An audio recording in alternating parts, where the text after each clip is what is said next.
अस्सलाम वालेकुम। आप देख रहे हैं English easy tricks with Mohammad Shoaib.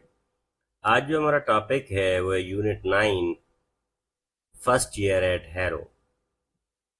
तो इसकी सबसे पहले समरी करते हैं। आपको पता है जैसे हर बच्चे का कहीं पे इंटरेस्ट होता है, किसी सब्जेक्ट में इंटरेस्ट होता है, किसी में नहीं होता, तो ये भी इसी तरह की एक कहानी है। जरा इसको देखते हैं, इसके मेन बुलेट पॉइंट्स देखते हैं। First year at Harrow, Harrow एक इंस्टीट्यूशन का नाम है। तो बुलेट पॉइंट पहले इसके देखते हैं। Entering the examination, the narrator around the age 12 begins a 7-year journey through challenging examination, finding them difficult due to the mismatch between his interest and the examiner's focus. जो narrator है, जो बताने वाला है, उसको एग्जाम बिल्कुल पसंद नहीं है क्योंकि उसमें मिसमैच होता है। जो चीज़ें उसे पसंद होती हैं वो उधर नहीं होती हैं एग्जाम में, और एग्जाम वाला जो पूछता है वो उसको पसंद नहीं होती। प्रेफरेंस मैच मिसमैच क्या है? The narrator prefers history, poetry, and essay writing, but examiner prioritizes Latin and mathematics, subjects where he struggles provide satisfactory answers. ठीक है, उस बेचारे को क्या पसंद है? उसे पोएट्री और ऐसे राइटिंग वगैरह पसंद है, लेकिन एग्जामिनर जो मोहतरम है वो लैटिन और मैथमेटिक्स पूछ लेते हैं। हैरो एंट्रेंस एग्जाम, ठीक है। उसके बाद during the entrance exam for Harrow the narrator fails to answer any Latin question, leaving only his name, a question number and some smudges on the paper। अब जब इससे लैटिन पूछी जाती है तो बेचारे को आती कुछ नहीं है और इसे बिल्कुल पसंद भी नहीं होती, तो ये सिर्फ क्या करता है, अपना नाम बता देता है। हेडमास्टर्स डिसीजन क्या होता है? Despite the poor performance, headmaster mister Weldon recognizes the narrator's general ability and admits him to Harrow, placing him in the lowest division of the fourth form। तो उनके पास जो भी क्राइटेरिया होता है लोगों को एडमिशन देने का, तो उस लेवल पे उसको उसका जो हेडमास्टर होता है वो जज कर लेता है कि इसकी जो जनरल एबिलिटीज हैं ये बहुत अच्छी हैं, कि इसे लोएस्ट डिवीजन में हम कहीं ना कहीं रख लेंगे। Advantage of the law placement being in the lowest form from nearly a year, the narrator is taught English thoroughly by Mrs. Somerville, a skilled teacher, while other learn Latin and Greek। और फिर ये क्या होता है, advantage इसका क्या होता है कि लो प्लेस में इसको क्या पढ़ाया जाता है? इंग्लिश पढ़ाई जाती है, जो कि मिस्टर सोमरवाल पढ़ाता है, जो कि बहुत ही अच्छा टीचर है, बजाय इसके कि ये लैटिन और ग्रीक पढ़े। Learning English, mister Somervell's unique method of teaching English grammar through color coded sentences analysis helps the narrator master the structure of English sentences।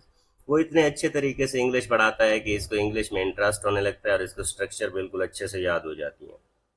Long term benefit क्या है? The narrator's extended time learning English gives him an advantage over the peers who excelled in Latin and Greek but struggled with practical English later and life. अब long term benefit अगर देखें तो English के साथ जो learning है ये आपकी अच्छी होती है, ठीक है। Who excelled in the Latin, और जो लोग लैटिन और ग्रीक में भी बहुत अच्छी स्ट्रगल करते हैं विद द प्रैक्टिकल एडवांटेज, तो इंग्लिश आपको ज्यादा एडवांटेज देती है। पर्सनल बिलीव जो उसका है क्या है? The narrator strongly advocates for prioritising the English education for all with Latin, Greek as optional honors for clever students and emphasizes strict consequences for not mastering English। तो क्या कहता है कि इंग्लिश को अच्छे तरीके से मास्टर करना चाहिए, और फिर बताता है कि जो इंग्लिश को अच्छे तरीके से मास्टर नहीं करेंगे उनके साथ क्या क्या होगा। लिहाजा इंग्लिश आजकल के दौर में भी आप देख लें तो इसका एक अपना ही ट्रेंड है। In first year at Harrow, the narrator reflects on his challenges experienced with the examination starting at age 12, particularly his struggle with the Latin and mathematics, which contrasted with his preferences for the history, poetry and essay। ठीक है, ये सारी चीजें मैं बता चुका हूँ। नीचे उर्दू में भी आपको दी गई है यही समरी, कि उस बेचारे को पोएट्री हिस्ट्री में इंटरेस्ट होता है, और लेकिन एग्जाम ज्यादा किसका लिया जाता है? लैटिन और मैथमेटिक्स का। During his harrow entrance exam he fails to answer any Latin question, yet headmaster Mr. Weldon, recognizing his potential, admits him to the lowest division for the fourth form। ठीक है, तो उसे fourth form के लिए admit कर लिया जाता है क्योंकि इसमें जनरल एबिलिटीज बहुत अच्छी होती हैं। This placement proves advantages as narrator spends nearly a year under Mr. Somerville, a dedicated teacher who uses a colored coded system to teach English grammar thoroughly। ठीक है, और सोमरवेल जो एक टीचर होता है वो इंग्लिश पढ़ाता है जो इसको पसंद आता है। This extended focus on the English gives the narrator a strong foundation in the sentence structure which he considers more valuable than Latin and Greek learned by his peers. अब उसको ये लगता है कि मेरे हम उम्र लोग जो लैटिन और ग्रीक पढ़ रहे हैं उनसे मैं अच्छा पढ़ रहा हूँ और मुझे अच्छी इंग्लिश आती है बजाय इसके कि उनको जितना लैटिन और ग्रीक आती है. He advocates for prioritizing the English education, viewing it as essential for practical success, with Latin and Greek as optional for the advanced student. और वो इस बात पे भी जोर देता है कि लोगों को इंग्लिश सीखनी चाहिए बजाय इसके कि कोई लैटिन और ग्रीक सीखे. क्यों? क्योंकि इंग्लिश का जो स्कोप है वो ज्यादा है. यही चीज उर्दू में भी आपके लिए लिखी गई है, तो इसको भी आप देख सकते हैं अगर आप किसी को भी इंग्लिश में समझ ना आई हो तो.